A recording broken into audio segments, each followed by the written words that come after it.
जैसा इंटरफेस आएगा।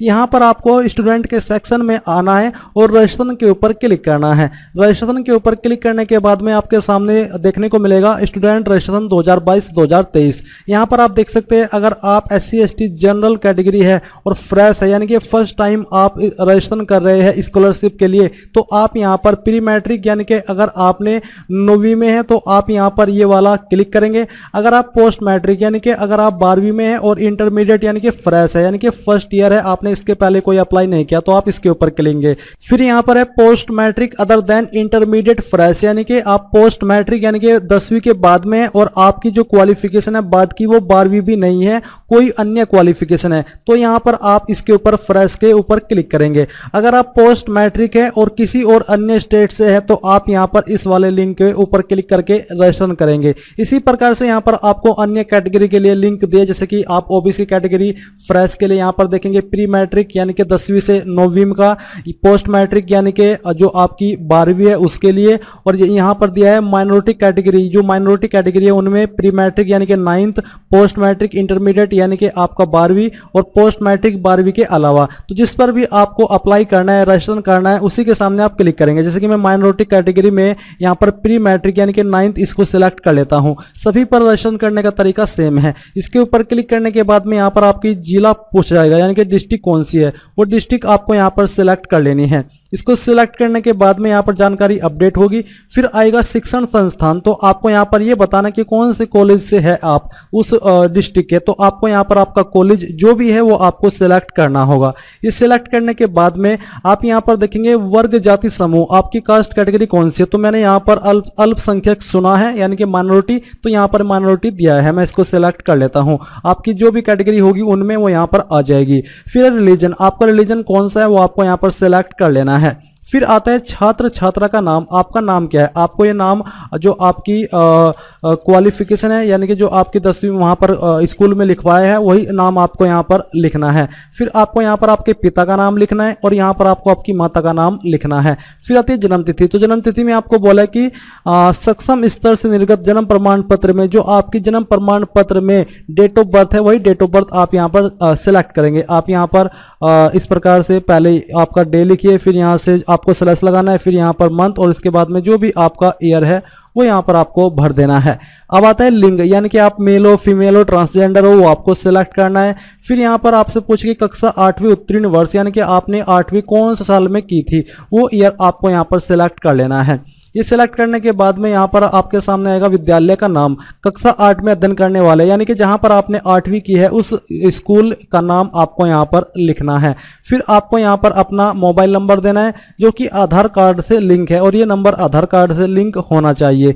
फिर दूरभाष नंबर, यहाँ पर दोस्तों आपको एक अन्य नंबर और दे दीजिए। देन यहाँ पर आपको ईमेल आईडी देनी है।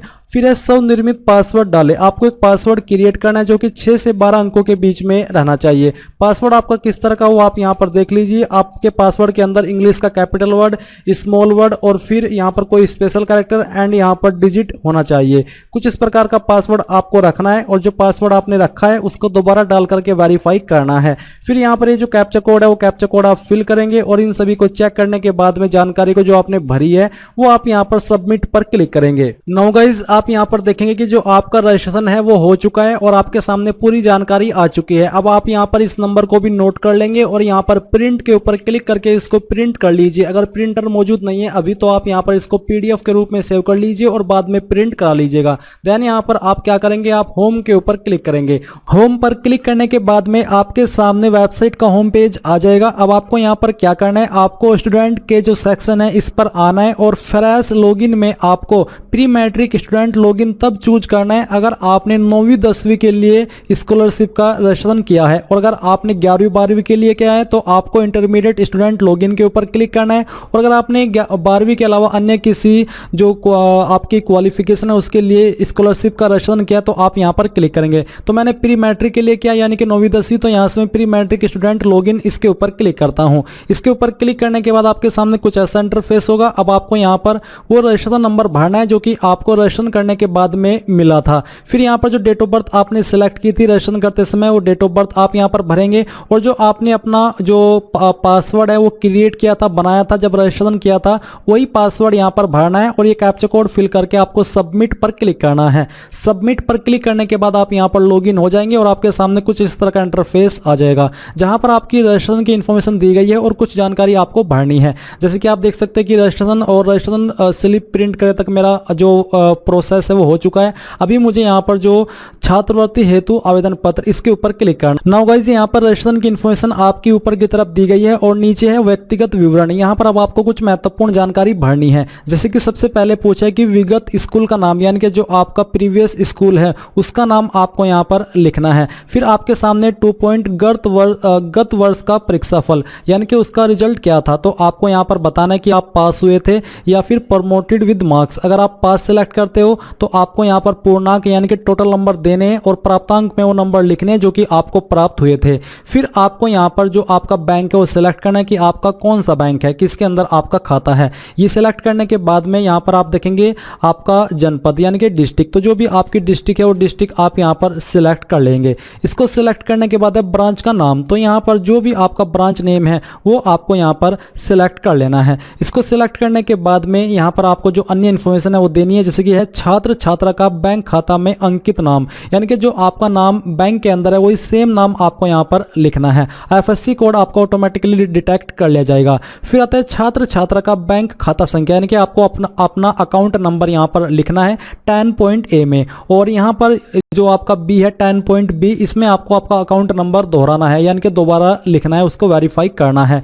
11 पॉइंट है कक्षा जिसमें अध्ययनरत है, आपको यहाँ पर वो क्लास सेलेक्ट करनी है जिसमें भी अभी आप पढ़ाई कर रहे हैं, 9वीं में कर रहे हैं या फिर 10th में कर रहे हैं, जो भी कर रहे हैं वो आप यहाँ पर सिलेक्ट कर लीजिए। फिर आपको ख पूछा है कक्षा में प्रवेश तिथि, यानी कि जो भी आपने क्वालिफिकेशन सिलेक्ट की है इसमें आपने कब एडमिशन लिया था वो आपको डेट सिलेक्ट करनी है। अगर आपको एग्जैक्ट डेट मालूम नहीं तो आप एक्सपेक्टेड डेट भी यहाँ पर दे सकते हैं।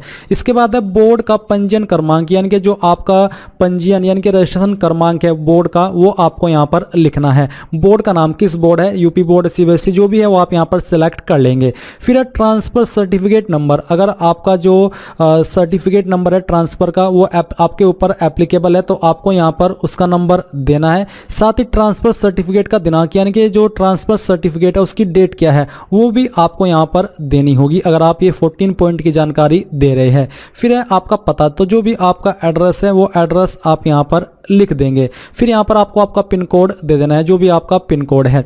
इसके बाद दोस्तों यहाँ पर नीचे आइए, आपका है अन्य विवरण, जहाँ पर आपसे कुछ सवाल पूछे हैं, जैसे कि क्या भारत सरकार की छात्रवृत्ति योजना में आवेदन किया है। अगर यानी कि जो नेशनल स्कॉलरशिप होती है उसमें आपने अप्लाई किया तो आप यस करेंगे, नहीं तो आपको नो करना है। भारत सरकार की छात्रवृत्ति योजना में आवेदन का पंजीकरण संख्या, अगर आपने किया है तो आप यहाँ पर यस करने के बाद में उसका जो रजिस्ट्रेशन नंबर है वो देंगे। इसके बाद यहाँ पर है भारत सरकार की छात्रवृत्ति योजना में पंजीकरण किस रूप में किया गया है, तो आपको यहाँ पर इसका आंसर भी देना होगा। अगर आपने यहाँ पर 18 पॉइंट फर्स्ट में नो किया है, यानी कि इसमें अप्लाई नहीं किया, तो फिर आपके सामने ये ऑप्शन एप्लीकेबल नहीं होगा और आपको कोई भी चिंता करने की आवश्यकता नहीं है कि यार मैंने इसमें अप्लाई नहीं किया, क्योंकि ये एक अलग मैटर है। अगर आपने किया तो आप यहाँ पर जानकारी दे दीजिएगा, नहीं तो आपको इसको इग्नोर कर देना है। फिर यहाँ पर आपसे पूछे कि क्या आवेदक छात्र छात्रा के माता पिता अभिभावक भारतीय सेना, अर्धसैनिक बल, राज्य पुलिस बल उत्तर प्रदेश में सेवारत या अथवा सेवारत रहे हैं, यानी कि काम कर रहे हैं या फिर रिटायर हो चुके हैं। अगर आप ऐसे कैंडिडेट तो आप यहाँ पर यस करेंगे, नहीं तो आपको नहीं करना है।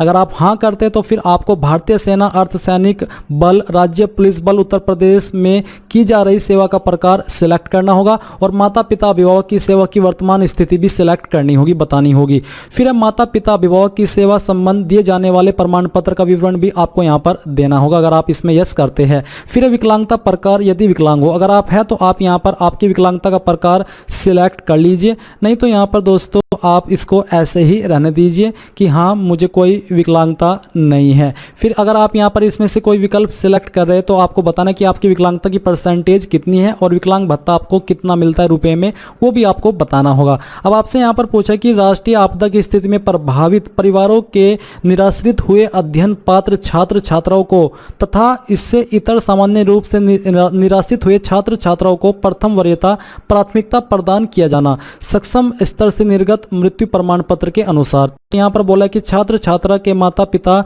विधिक अभिभावक संरक्षक की स्थिति यहाँ पर बतानी है कि जीवित है या फिर मृत है। अगर जीवित है तो जीवित रहने दीजिए, अगर मृत है तो आपको मृत बताना होगा। देन यहाँ पर दोस्तों आपको अगर आप मृत सेलेक्ट करते तो मृत्यु की तिथि बतानी होगी, मृत्यु प्रमाण पत्र क्रमांक देना होगा, मृत्यु प्रमाण पत्र जारी करने की दिनांक देनी होगी और मृत्यु का कारण सिलेक्ट करना होगा। ये उनके लिए है जो कि यहाँ पर इस आपदा के तहत में उनकी मृत्यु हुई है, जो आपके अभिभावक है या फिर पिता है या फिर विधिक है। ये जानकारी भरने के बाद में आप ये कैप्चा कोड यहाँ पर फिल करेंगे और यहाँ पर टिक करने के बाद में सबमिट पर क्लिक करेंगे। इसके बाद गाइज आपके सामने कुछ ऐसा इंटरफेस आएगा जहाँ पर आपको बोला है कि आपका आवेदन पत्र की प्रविष्टियां सफलतापूर्वक भरी गई है। आवेदन पत्र सत्र 2021-2022 को पूर्ण करने के लिए बेसिकली यहाँ पर 2022-2023 है, ये कुछ टेक्निकल एरर की वजह से यहाँ पर ऐसा है। अब आपको फोटो अपलोड करने के ऊपर क्लिक करना है। तो अब गाइज आपके सामने यहाँ पर फोटो अपलोड करने का सेक्शन आ चुका है। अगर आपके सामने कोई एरर आता है तो आप यहाँ पर बैक टू होम के ऊपर क्लिक करके जो फोटो वाला सेक्शन है उसके ऊपर क्लिक करके यहाँ पर आ सकते हैं। आपको बोला है कि आपके फोटो का फॉर्मेट जेपीईजी या फिर जेपीजी का रहना चाहिए और साइज 20 KB से कम हो। तो चूज फाइल के ऊपर क्लिक कीजिए और जहाँ पर भी आपका फोटो है वो सिलेक्ट कर लीजिए।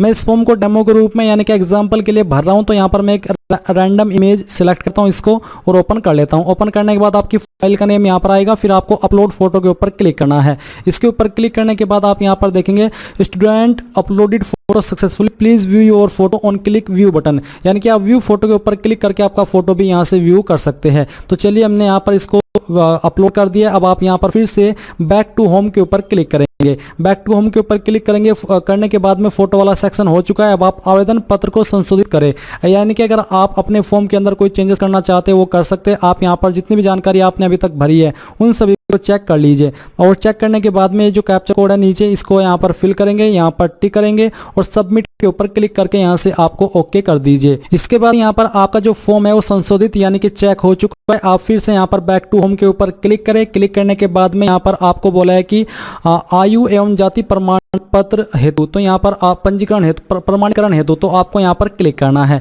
इसके ऊपर क्लिक करने के बाद आपको बोला कि आय प्रमाण पत्र आवेदन क्रम संख्या, यानी कि जो भी आपका आय प्रमाण पत्र का फॉर्म संख्या है वो आपको यहाँ पर लिखना है और जो आय प्रमाण पत्र क्रमांक है वो आपको यहाँ पर लिखना है। लिखने के बाद में आप यहाँ पर ये कैप्चा कोड फिल करेंगे और फिल करने के बाद में आप यहाँ पर गेट डाटा के ऊपर क्लिक करेंगे। गेट डाटा के ऊपर क्लिक करने के बाद में यहाँ पर दोस्तों जो आपका आय प्रमाण पत्र है उसका जो डाटा है वो यहाँ पर गेट यानी कि प्राप्त किया जाएगा और उसकी जानकारी यहाँ पर आपको वेरीफाई करनी होगी। आपको ये बोला है कि आय प्रमाण पत्र संख्या मिलान के बिना छात्र छात्रा का फॉर्म पूर्ण नहीं माना जाएगा, यानी कि जब तक आपका जो आय प्रमाण पत्र है और जो आपकी ये जानकारी है वो मिलान नहीं होगा उसका, तो ये पूर्ण नहीं माना जाएगा। और मैं ये फॉर्म भर रहा हूँ डेमो के रूप में, तो मेरी तो कोई मिलान होने का संबंध ही नहीं बनता, तो मैं आपको यहाँ पर आगे का प्रोसेस वर्चुअली यानी कि बोल करके आपको समझाने वाला हूँ। तो जैसे ही आपका यहाँ पर ये डिटेल्स वेरीफाई हो जाएगी यानी कि आपकी इन्फॉर्मेशन का मिलान हो जाएगा, फिर यहाँ पर आपको क्या करना है, आपको